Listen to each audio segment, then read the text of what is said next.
Buongiorno a tutti. Good day to you all. My name is Francesca Governa.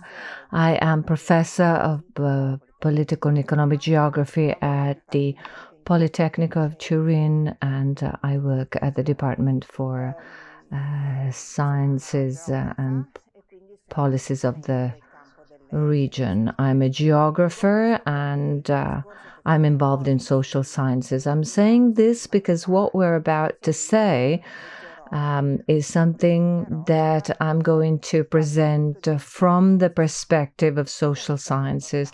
And this is a very important aspect we shall have to work with during these courses associated to global challenges, because what I'd like to emphasize is how each aspect can be seen from different perspectives, and the major challenges we need to tackle are major challenges that must be based on the dialogue between different disciplines and different fields of knowledge.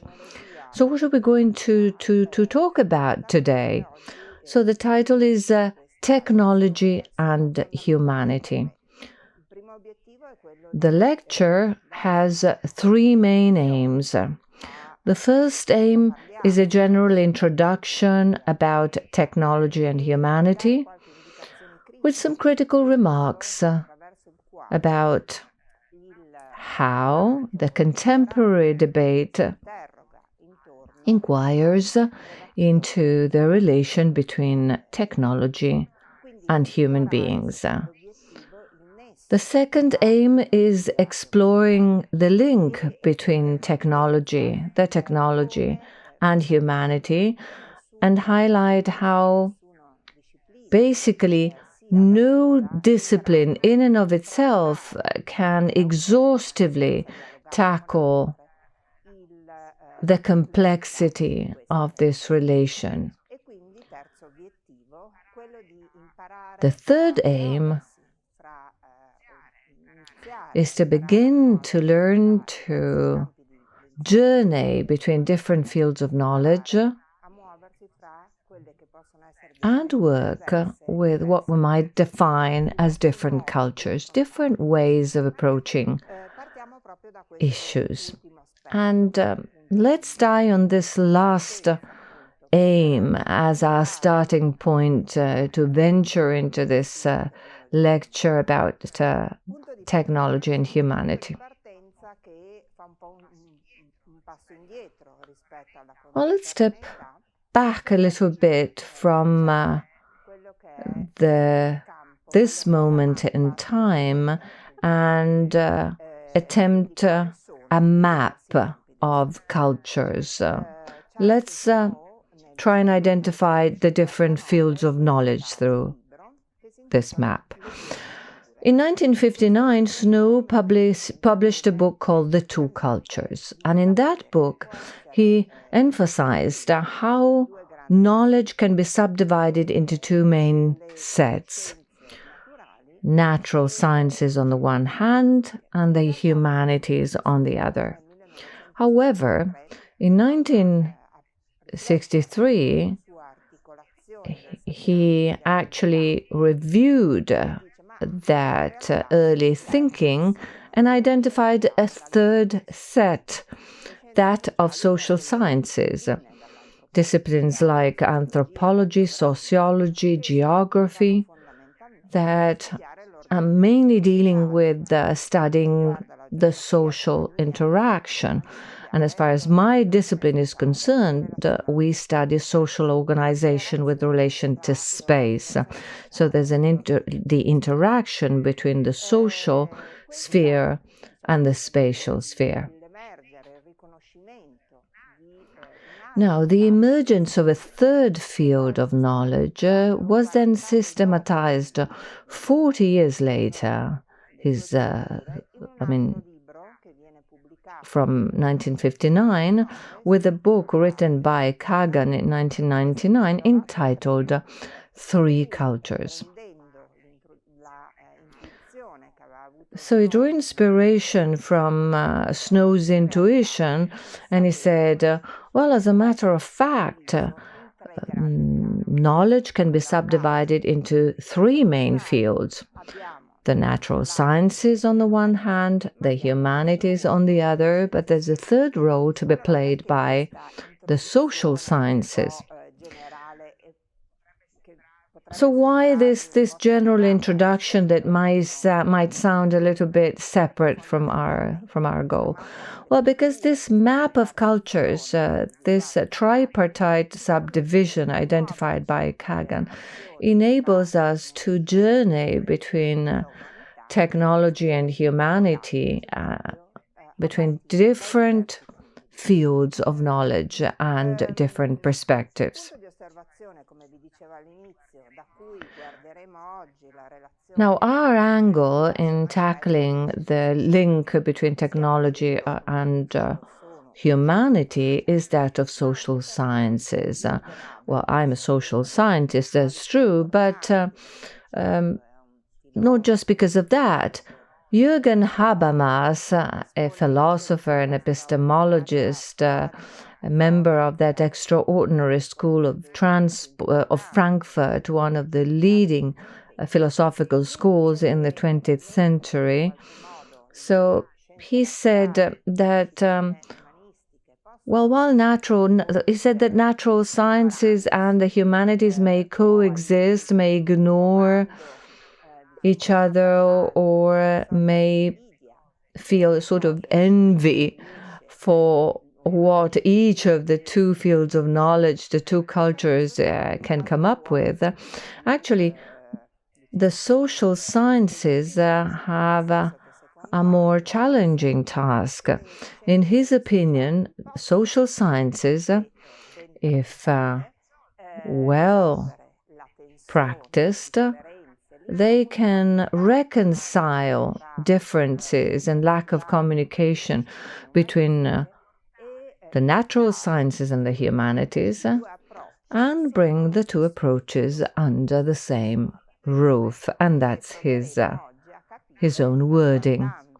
So today, from the angle of social sciences, we'll see how to bring under the same roof two fields: the technology and humanity, two fields that may appear to belong to two different and separate fields. We'll see how they can set up a dialogue. So what are we talking about? What is, they say, the subject, the key subject in dealing with both of them? Why is it relevant? Giuseppe Longo, professor of information theory at the Trieste University, highlights that, well, basically, it doesn't make sense to think of technology as separate from the humanities or from human beings.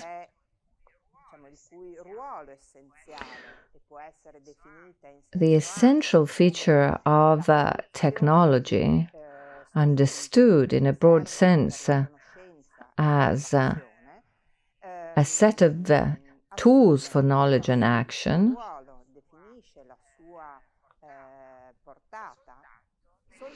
is revealed only by the feedback, by the interaction, the feedback provided through humanity and society. So what it means that looking at technology only and looking at humanity only is not a good idea. We should instead equip ourselves to tackle together, to explore the relation, the link between these two domains. So the relation between technology and humanity is not that easy to define. It's not easy to define because vis-a-vis the technology in particular, we tend to take up two basically irreconcilable attitudes. Let's take a closer look at them. Here again, let's take a step back and make reference to a book published in 1964 by Umberto Eco. Some of you will surely know Umberto Eco. He was a professor of semiotics at the Bologna University. He was a philosopher, and he took his degree in Turin, but he was also a driver. The Name of the Rose is certainly a very well-known book. In 1964, he published a book called Apocalittici e Integrati. Now, in this book, he discussed the view of mass communication and the attitude towards mass communication. So he said, vis-a-vis mass communication, the world of culture and society as a whole is split between people who only see the apocalyptic aspects of it, so the negative aspects of it, and those who instead are enthusiastic about it. So with respect to technology, technological innovation, IT, biotechnologies, so the entire field that we might call technological development, well, we can find attitudes of this kind.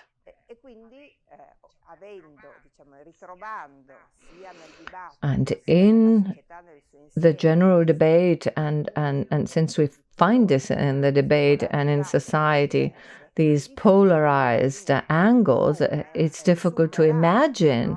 It's difficult to figure out how this clear-cut view can be, this sort of dichotomic view can be overcome to think in more constructive and critical terms. And when I say critical, I mean identifying its limits as well as exploring its possibilities.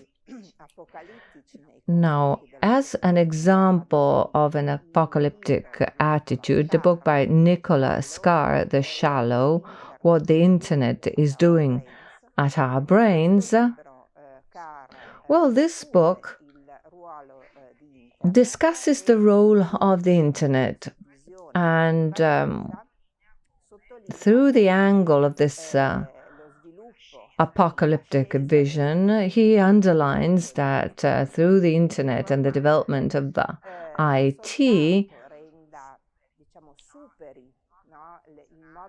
the conventional way that developed knowledge over the centuries is actually undermined, and additionally, it's very hard to actually move forward in knowledge. So basically what he says is that because of the internet and with the development of information technologies, we are no longer used to go in depth, to go into the details in each field of knowledge. What we get used to is to work setting up relations, setting up links, and in the long run, that goes to the detriment of the critical, in-depth knowledge, including very individual aspects. Well, it's not just a loss in terms of knowledge, he said. In his mind, the advent of the internet and the development of information technologies actually transforms our brain. And it deeply transforms our body too. So this is a critical, apocalyptic view of the issue, I would say hopeless. An opposite view is taken by a book by Weinberger, Too Big to Know, Rethinking Knowledge Now That the Facts Aren't the Facts. Experts are everywhere, and the smartest person in the room is the room. Enthusiastic acceptation by Weinberger. So I think the title is self-explanatory. He says the development of IT, the advent of the internet, all this has become pervasive, and it turns into a huge opportunity to overcome the distinctions between the different fields of knowledge, as the experts had done. We don't need experts any longer. We can be autonomous in surfing the web, finding information, mapping knowledge ourselves. But it goes even beyond that. It goes a step further. He also says that things have an intelligence of their own. Actually, he says that things are much smarter than human beings. So the smartest person in the room is the room.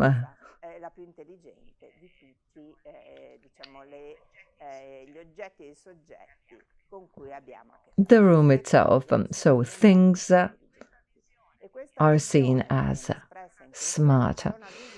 Now, of course, this highlights an acritical enthusiasm vis-à-vis the advantages offered by technological development, by information technologies.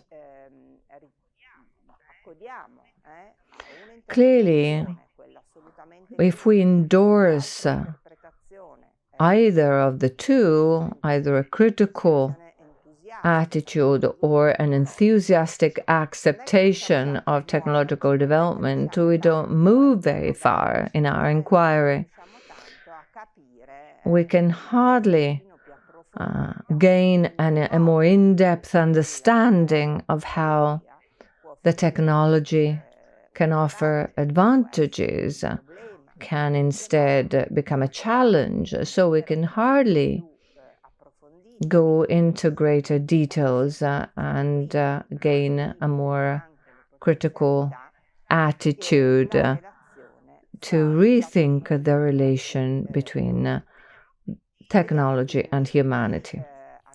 So let's follow that direction. Let's overcome these two irreconcilable perspectives. And to do it, let's explore how the technology is defined, how it is considered in the public debate. So basically, we are going through a time when, often public debate, the cultural debate, testify a celebration of scientific and technological achievements.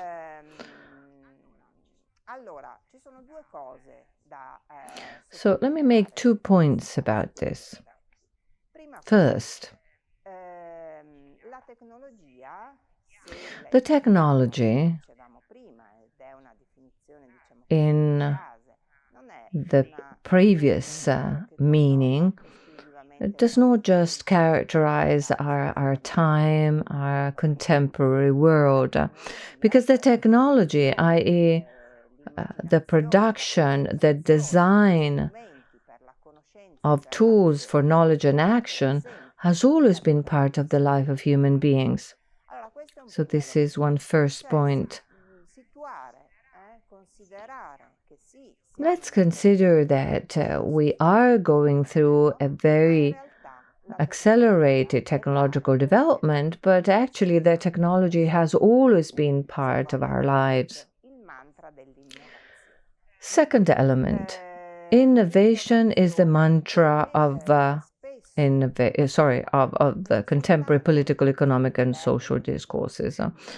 Well, innovation, not just in terms of novelty, innovation in public debate is often considered in moral terms.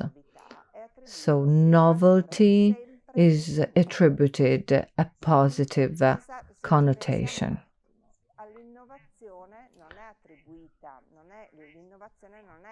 Well, let's think about it. Innovation is not just something new. Well, by the way, something new might be a new product, for instance, that didn't exist before, or it might be process innovation, a new way of doing something that we did before. Anyway, every novelty is attributed a positive value. And that is not necessarily the case. And by the way, the distribution of advantages and disadvantages with respect to innovation should always be considered. What do I mean? I mean that innovation, a new product or a new way of doing something might be positive for somebody and negative for somebody else. So it's not evenly distributed.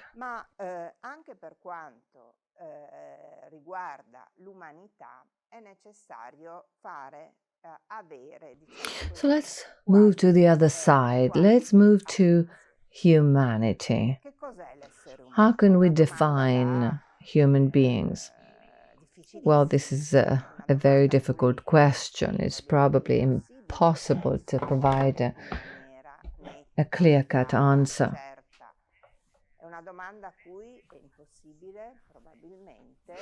It's probably impossible to answer without framing it into the historical context and including the history of technology. Now, this question has, of course, always characterized culture, philosophy.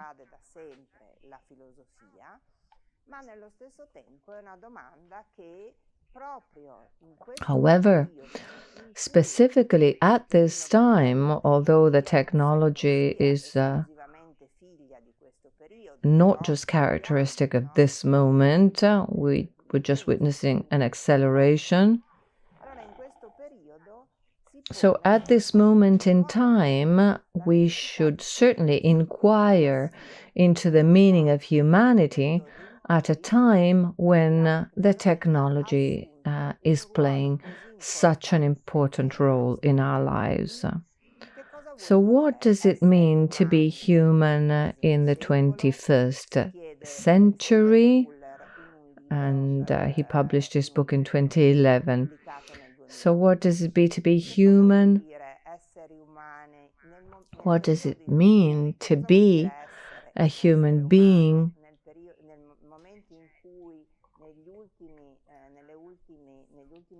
considering that in just a few decades, computers have taken up such an important role in our daily life? We all constantly use smartphones, combining not just communication technologies, but let's think about the development of biotechnologies, of artificial intelligence. How is our notion itself of being human has changed? So does it make sense to think of humanity without the technology? Well, Stephen Fuller says no. No, that is not possible. It would be absurd to think of humanity without the technology. The technology has always been part of the life of human beings. And this question, what does it mean to be human now, is, of course, raised in a different way at this moment in time. So he says, well, it's impossible to imagine humanity without technology now. And he also says that this relation between humanity and the technology, well, raises issues that must be dealt with also, and above all, from the ethical and moral viewpoint. So the relation between humanity and technology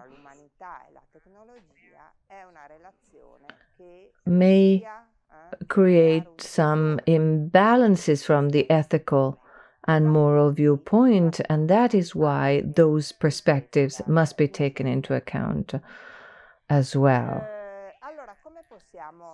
So what can we do to overcome this partisan attitude opposing the two views with us versus them, the apocalyptic view and the enthusiastic view? How can we think of technology with humanity and humanity with the technology?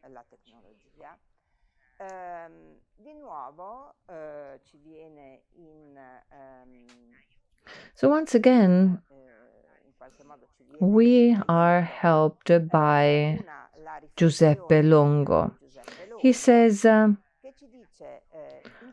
let's inquire the complex relations between humanity and the technology. Let's do that critically, overcoming two presuppositions which actually direct two partisan attitudes, apocalyptic views and integrated views. They imagine technological development as separate from the life of people.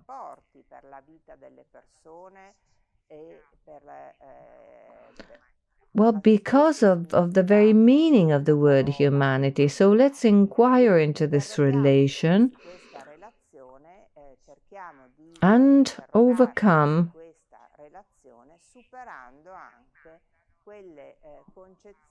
those views which lead us to the idea of a sort of pure humanity, which can be defined separately from technology, because we know that the technology has always been part of people's lives. So what can we do?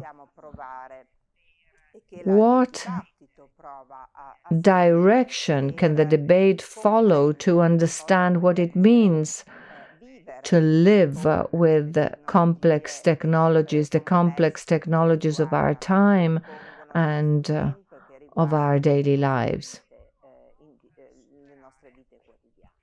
Well, first, we need to overcome the idea that technology and humanity are two separate and separable entities. Let's instead think of them together. So let's overcome the idea that it's possible to imagine the technology without humanity, or imagine humanity without the technology, and always leave aside the idea that this relation is an interaction, because we are prompted to move forward, to go beyond this dichotomy, the conventional dichotomy between these two areas as separate, separable, or perhaps interacting. Now, the second suggestion is as follows. Generally speaking, the 21st century, as we said before, I mean, the hallmark of the 21st century is the celebration of technological innovation as a synonym of progress and looking at the positive aspect of innovation and the technology, including its speed. Vice versa,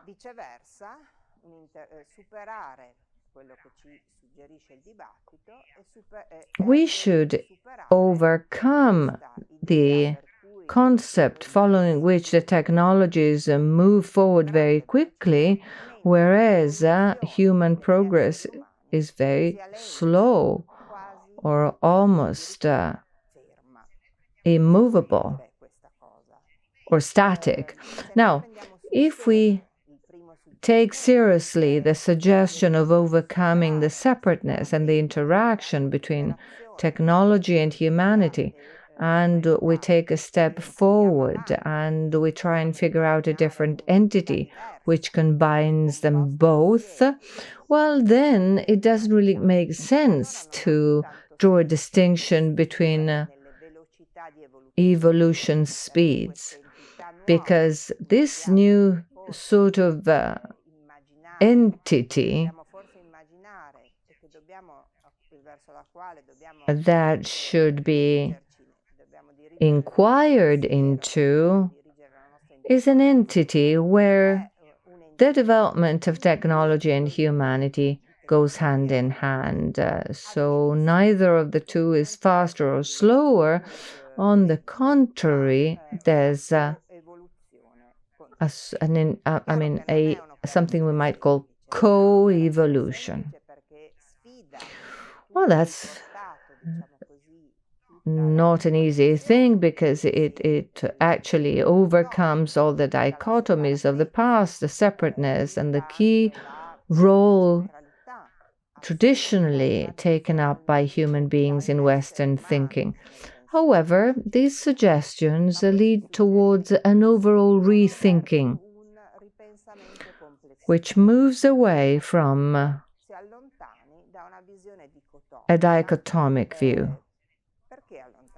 Why doing so? Because a dichotomic view ends up in either being too critical or too enthusiastic about the technology. And therefore, it goes into technology without considering its relations with humanity, or conversely, it focuses on a vision of humanity, of human beings, as devoid of any relations with the products that humanity actually developed over time for the purpose of both knowledge and action, and through the technologies. So we are required to move forward and to overcome this dichotomy and try and think of something that can bring both together, that can go beyond the dichotomy, that can go beyond acritically positive or negative views, both concerning humanity and the technology.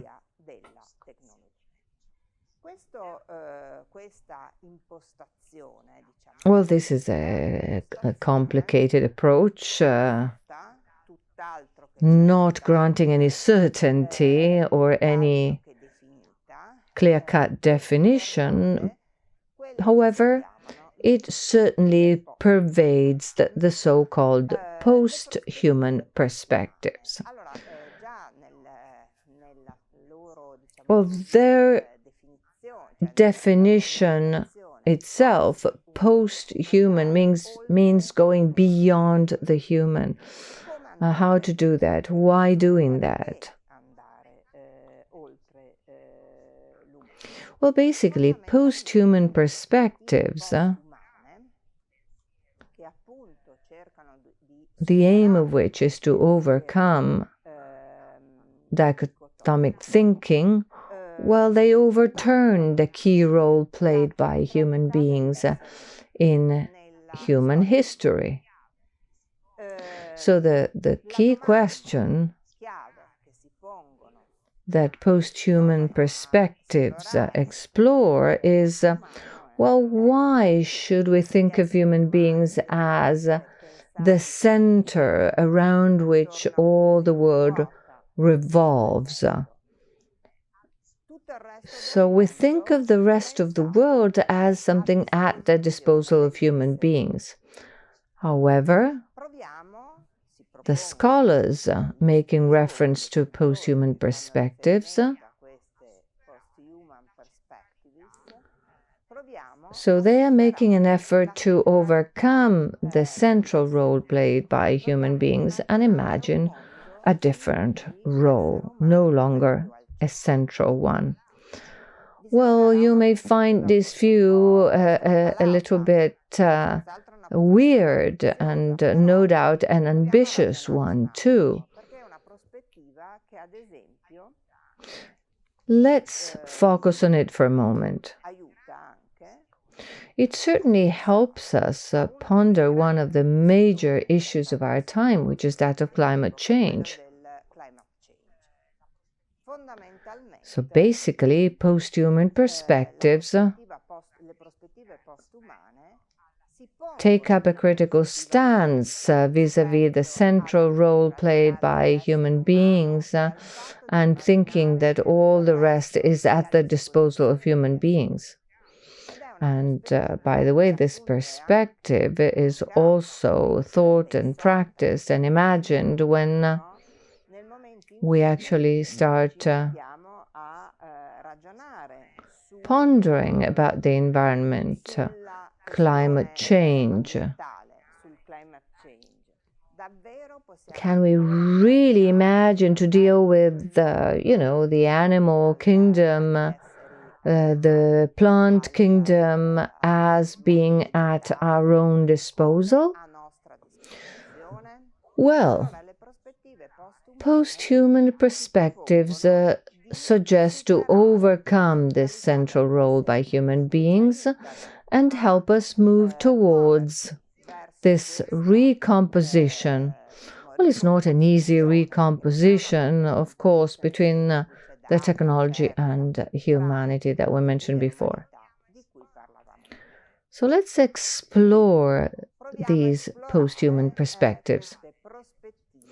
Now, if the general plan of post-human perspectives is to imagine a world that overcomes the key role of human beings, so it's a human-centered world, and calls this into question,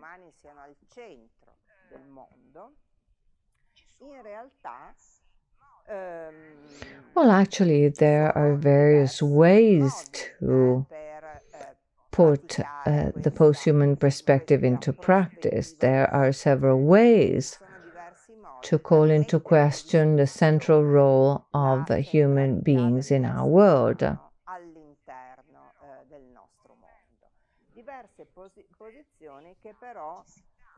However, all these stances converge into the urgency of overcoming this anthropocentric view. So basically, post-human perspectives aim at exploring new forms of humanity, technologically advanced new forms of humanity defined by the relations with the other inhabitants of the earth, by the interaction between the human and the animal kingdom, between human beings and the technology, between human beings and the machines, between human beings and more generally the world. Well, There are different approaches to it. There are different ways. Basically, Jeffrey Rhodes identifies the three main post-human perspectives in the debate. And it's a very lively debate, certainly not a quiet one. And the different scholars, yes, they're very lively in defending their own respective positions. According to Rhodes, these two different perspectives about post-humanism can be described as three. So first, critical post-humanism, second, transhumanism, and third, speculative post-humanism. So let's try and figure out the differences between these different perspectives, and let's see to what extent they can help us follow the desired direction. So to what extent they can help us move towards a new way of looking at the relation between technology and humanity, a way that can overcome the dichotomy. Let's begin with critical post-humanism. A note of caution. When we talk about critical thinking, critical post-humanism, critical approach, well, it's not that easy, because the word critical, might refer to I don't like it, it's no good. No, here critical is more complicated to define, because it refers to a long-standing tradition of critical social sciences, and as I was recalling it before, well, critical is basically a view centered on doubting. So doubting becomes a strength. A critical approach is a continuous inquiry. It looks at limitations, but it looks for ways out. So it's the opposite of self-complacency. In the fields of social and sciences, a critical approach is basically the approach of research. We're asking ourselves, asking for more, to understand more. So critical post-humanism is a movement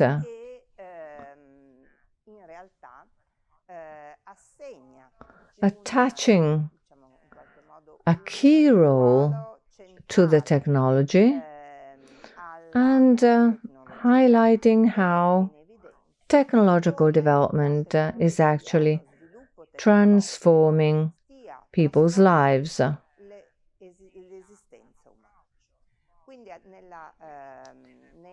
So, according to the approach of critical post-humanism, attention is led on the definition of a new entity, resulting from a hybrid between humans and the technology, where the emblematic element is technological development. Therefore, the power of the technology in transforming human beings and the life of human beings.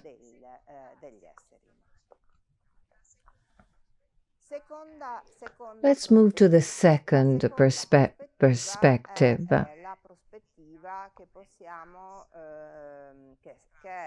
That's defined as transhumanism. Well, in this case, it's slightly different in the sense that in transhumanism,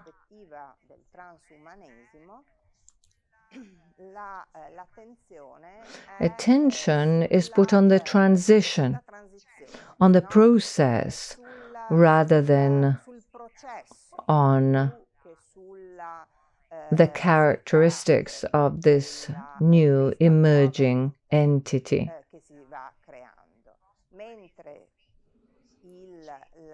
Whereas critical posthumanism focuses on the result obtained through technological development and on the characteristics of this new entity. Conversely, transhumanism pays attention to the process of transition from the human and something different, a possible future human being that the scholars who actually acknowledge this interpretation mode do not yet want to outline, because their attention is mainly focused on investigating the transition, the process of change. So what is actually changing? And what is changing in people's lives? What is changing in the technology? What is changing in the forms of social organization, of space organization, of economic organizations, and so on and so forth. So attention is focused on the transition process. However, here again, this process is seen as a process leading to something different. Once again, a hybrid.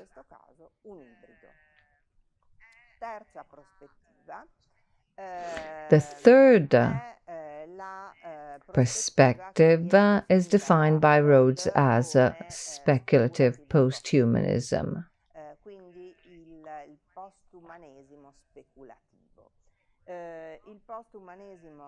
Speculative posthumanism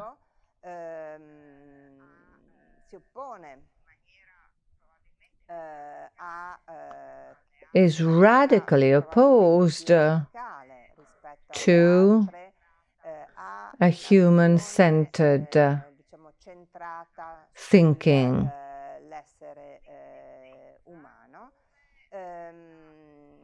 and highlights how technological development and how the development of humanity are interlaced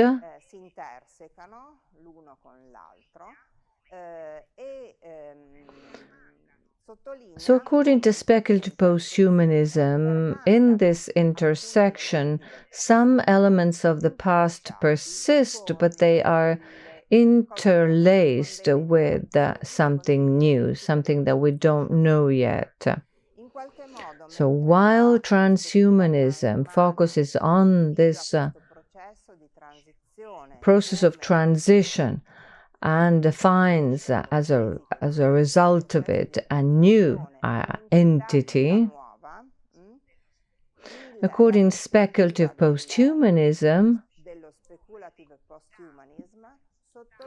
the resulting entity resulting from this co-evolution between the technology and humanity is an entity combining both new and past aspects, So it's not because the link between the technology and humanity that erases what exists before, but instead a co-evolution of technology and humanity, blending elements of the past with innovative elements. So where are we now? Well, we've come to approach the subject, the relationship between the technology and humanity, a line of reasoning developed by the scholars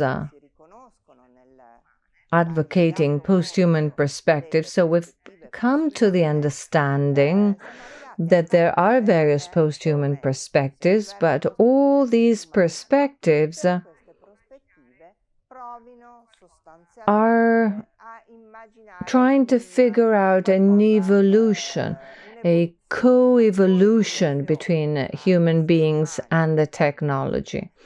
And the result of this co-evolution, on the one hand, as is the case of the first current critical posthumanism, in this case, the result is strongly based on the technology. So in some ways, the technology is leading the process. In the case of transhumanism, instead, this co-evolution between humanity and the technology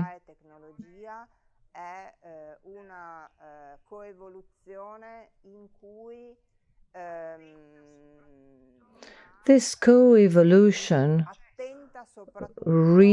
more keen on reading the evolution process rather than questioning the outcomes of it.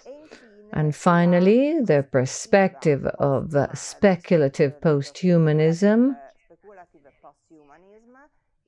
that tries to bring together the perspective that inquires the co-evolution of human beings with the technology, envisaging both elements of the past and elements of change. Now, as a whole, all these post-human perspectives point to the possibility, and we'll see then in what terms, so point to the possibility of overcoming the dichotomy between technology and humanity. They point to the need for inquiry without keeping the effects of the technology separate from the effects of humanity or the effects on the body of human beings. I refer to Carr's book, who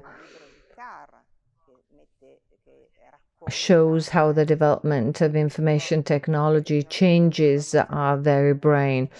Well, according to post-human perspectives, that is not really the point. The point is to inquire into, to reflect on a co-evolution of technology and humanity together. Now, what is the advantage of a perspective that tries to bring them both together, that integrates technology and human beings,